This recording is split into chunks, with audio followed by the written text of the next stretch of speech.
आप हम सब आज तृतीय दिवस की प्रातःकालीन धर्म सभा को श्रवण कर रहे हैं, जहां भगवान वेंकटेश महाप्रभु के तिरुमंजन का विद्वानों के द्वारा अनेक प्रकार से वेद मंत्रों का उच्चारण करके ठाकुर जी को अनेक दिव्य रसों के द्वारा स्नान कराया गया, उसका भी दर्शन किया। क्या भगवान को हमारे द्वारा स्नान की आवश्यकता है? ये सब उपाय इसलिए किए जाते हैं कि हमारा मन भगवान की ओर लग जाए। देखो भाई, संसार के संबंध निभाने के लिए मन में भाव का होना आवश्यक नहीं है, हमारे शरीर की उपस्थिति आवश्यक है, शरीर का होना आवश्यक है। कई बार हमें ऐसी जगह जाना पड़ता है, वहाँ मन तो नहीं है जाने का, पर फिर भी जाना पड़ता है। तो वहाँ भाव है कि नहीं है, हम उपस्थित हो गए तो वो स्वीकार हो जाता है। फिर हम अभिनय करके भले ही झूठी मुस्कान दिखा के ऐसा सामने वाले को बता दें कि हम प्रसन्न हैं, पर वो किसकी उपस्थिति मानी गई? शरीर की उपस्थिति। पर परमात्मा के समक्ष मात्र शरीर की उपस्थिति की आवश्यकता नहीं है। शरीर आवश्यक है कब? कैंकर्य करने के लिए, सेवा करने के लिए। पर अकेला सेवा और कैंकर्य बिना भाव के होगा तो वो स्वीकार नहीं किया जाएगा। कब स्वीकार होगा? जब हम भाव से ठाकुर जी के परिपूर्ण शरणागत होके जब कैंकर्य करेंगे, तब ठाकुर जी उस सेवा को स्वीकार करते हैं। और ये सब उपाय किसके द्वारा हमें बताए गए, किसकी कृपा से प्राप्त होते हैं? ये हमें आचार्यों की कृपा से प्राप्त होते हैं। और आचार्य क्या कृपा करते हैं? कि हमारे हृदय में भी परमात्मा के प्रति अनुराग आ जाए, भाव आ जाए, इसलिए जीवात्मा की वो शरणागति करा देते हैं। हमें शंख चक्रांकित करके भगवान की ओर ले जाते हैं, भगवान की तरफ मोड़ देते हैं। तो धीरे धीरे जिसके हृदय में शून्यता है, उसके हृदय में भी परमात्मा के प्रति इन उत्सवों के माध्यम से, गुरुजनों की कृपा से, उनके वाणी श्रवण करने से हृदय में भाव आ जाते। और फिर आज जिनका हमने तिरुमंजन किया, अभिषेक किया, और धीरे धीरे जैसे जैसे हृदय में भाव बढ़ता है, वहीं ठाकुर जी के प्रति प्रगाढ़ संबंध स्थापित हो जाता है। और भाष्यकार श्री रामानुज स्वामी जी के तो तिरुपति बालाजी से क्या संबंध? 4 प्रकार के संबंध बताए गए कि भगवान वरदराज के साथ में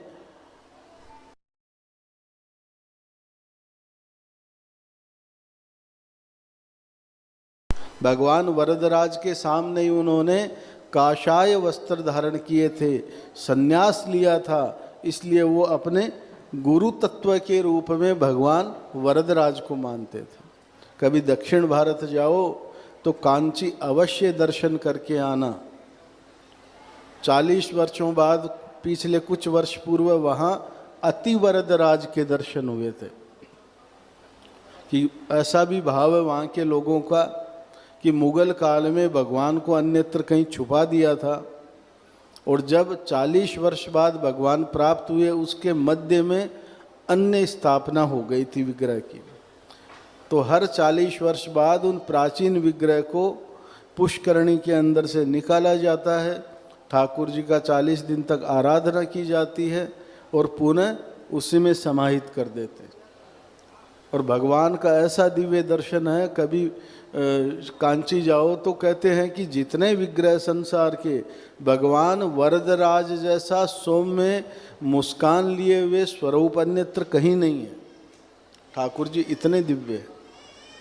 तो वो वरदराज के साथ में कैसा संबंध हुआ? गुरु और शिष्य का संबंध।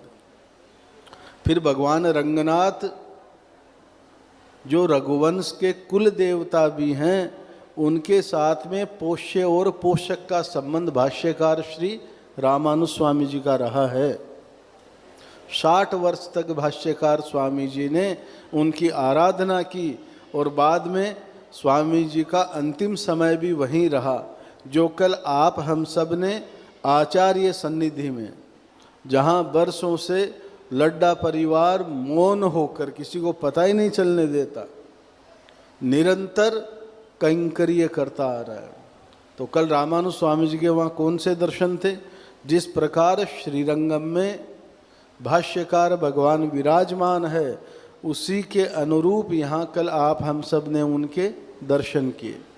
तो कभी श्रीरंगम जाओ तो वहाँ आज भी भाष्यकार रामानुज स्वामी जी की सन्निधि वहाँ बनी है। कहते हैं कि जब उनका अंतिम समाधि ले लिया, सन्यासी थे, समाधि देनी पड़ी, तो अनेक वर्षों बाद धरा से वो वापस ऊपर आ गए और वही दर्शन आज देते हैं, उसी शरीर में दर्शन देते हैं, ऐसा भाव भी है।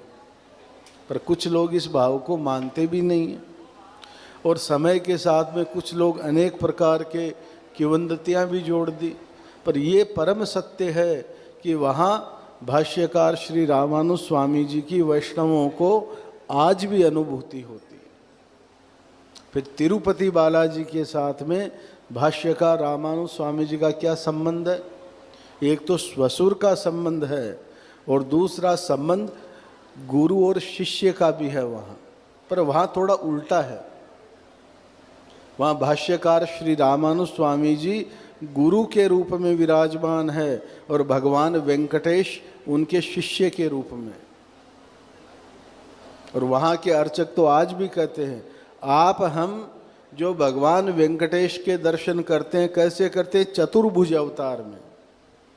भगवान शंख चक्र धारण किए हुए हैं, पर जो मूल विग्रह है, वहाँ के अर्चक कहते हैं कि मूल विग्रह में भगवान के शंख चक्र है ही नहीं, मात्र दोनों उनके हस्त ऐसे ही हैं। पर वो शंख चक्र जो धारण किए हुए हैं वो क्या है? तो कहते हैं वो भाष्यकार श्री रामानुज स्वामी जी ने जो शंख चक्र प्रदान किए थे, वही शंख चक्र कभी हम उतारते नहीं हैं। वो भगवान वेंकटेश प्रभु नित्य धारण करके रखते हैं। तो रामानुज स्वामी जी के द्वारा जो शंख चक्र प्रदान किए गए, इसलिए वहाँ क्या संबंध हो गया? गुरु और शिष्य का संबंध हुआ। और एक और संबंध है संपत कुमार भगवान के साथ में, जहाँ संपत कुमार भगवान को मुगल बादशाह के पास से भाष्यकार रामानुज स्वामी जी वापस लेके आए थे। तो वहाँ संपत कुमार भगवान एक जैसे रक्षक कौन होता है सामान्य जीवों का, पोषण करने वाला कौन होता है? एक पिता होता है कि जब पिता है तो बच्चे निश्चिंत रहते हैं, किसी बात की घर में चिंता नहीं होती कि मेरे पास में मेरे पिताजी हैं तो मैं सुरक्षित हूँ। तो भाष्यकार श्री रामानुज स्वामी जी वहाँ से जब भगवान को लेके आए तो भगवान इतने प्रसन्न हो गए कि भाष्यकार श्री रामानुज स्वामी जी से लिपट गए, जैसे एक बालक अपने पिता से लिपटता है। तो वहाँ कौन सा संबंध हो गया? पिता और पुत्र का संबंध। कहने का तात्पर्य ये है कि जीवात्मा का जैसे जैसे परमात्मा से अति अनुराग होता है, वैसे वैसे वो अपने भाव के द्वारा भगवान को अपना मित्र है, अपना प्रेमी है, अपना पिता है, कोई न कोई संबंध वो स्वतः बना लेता है। कई लड्डू गोपाल की आराधना पुत्र स्वरूप में भी करते हैं। भगवती मीराबाई प्रेमी के रूप में भगवान को प्राप्त करना चाह रही थी, अर्थात भक्ति की प्रगाढ़ता परमात्मा से संबंध स्थापित करा देती। फिर जीवात्मा और परमात्मा का तारतम्य एकाकार हो जाता है। और वो सब कब प्राप्त होता है? जब आचार्यों की कृपा हो और उनके द्वारा दिए हुए उपदेश के अनुरूप शुचिता से हम जीवन जिए। हमें अपने इष्ट पे भरोसा होना, हमें अपने गुरु मंत्र पे भरोसा होना, तब फिर संसार का ऐसा कोई संकल्प नहीं है जो हमारा पूर्ण नहीं। आचार्य लोग तो यहाँ तक कहते हैं कि वैष्णवों को अनेक प्रकार की आराधनाएं करने की आवश्यकता ही नहीं है। वो भगवती महालक्ष्मी जी को प्रसन्न करने के लिए अन्य उपचार कर रहा है, शरीर अस्वस्थ हो गया तो अन्य स्तोत्र पाठ कर रहा है, या किसी पदार्थ की आवश्यकता हो तो अन्यत्र कोई उपाय कर रहा नहीं। क्या करे? मात्र अपने गुरु मंत्र का निरंतर वो जप करे, उसी में इतना सामर्थ्य है कि समस्त मनोकामनाएं उस वैष्णव की अवश्य पूर्ण हो जाती है। और बाकी समय में द्वे मंत्र का अनुसंधान करे। पर इतना जिस दिन हमें विश्वास हो जाएगा, फिर अन्य उपाय जीवन में गौण हो जाएंगे। और मंत्र कैसा? जो मध्यस्थता करके हम जीवों की चिंता करके भगवती महालक्ष्मी जी ने हम लोगों तक पहुंचाया है। किसी मनुष्य के द्वारा लिखा हुआ मंत्र नहीं है वो भगवान के स्वयं के श्रीमुख से निकला हुआ है। सामान्य मंत्रों की साधना करके साधक इतने निपुण हो जाते हैं कि आपके मन में क्या चल रहा है वहाँ तक बता देते हैं।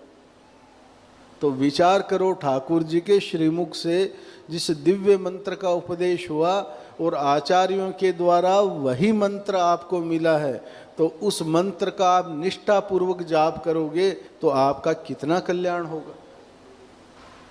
पर वो तब संभव है जब हम पवित्रता से रहें, उसको समर्पण भाव से जाप करें, तब हमारा सुनिश्चित कल्याण होगा। और भगवान वेंकटेश आप सबका निरंतर कल्याण करते रहें।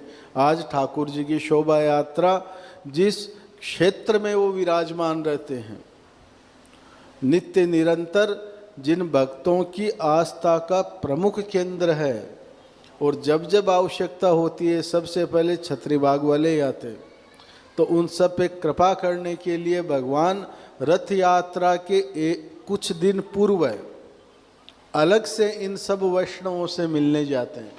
तो आप हम सब शाम को छत्री बाग में जरूर पधारेंगे। समय पर सब आ जाएं, बारिश का समय है। हर वर्ष निकलने में हमें 9 बज जाती है, पर इस बार प्रयास है कि 8 बजे तक हम यहाँ से प्रस्थान कर जाएं, तो समय पर वापस पधार जाएं। ठाकुर जी सब पे कृपा बनाए रखें। जय श्रीमन नारायण। बहुत ही सरल और मीठी वाणी से हम सब लोगों को मार्गदर्शित किया, और मैं समझता हूँ कि ये जो उद्बोधन आशीर्वचन था हमारे सभी के हृदय पर अंकित हो गया है। तो एक बार जोरदार तालियों से पूज्य नागौरिया पीठाधीश का स्वागत है। अब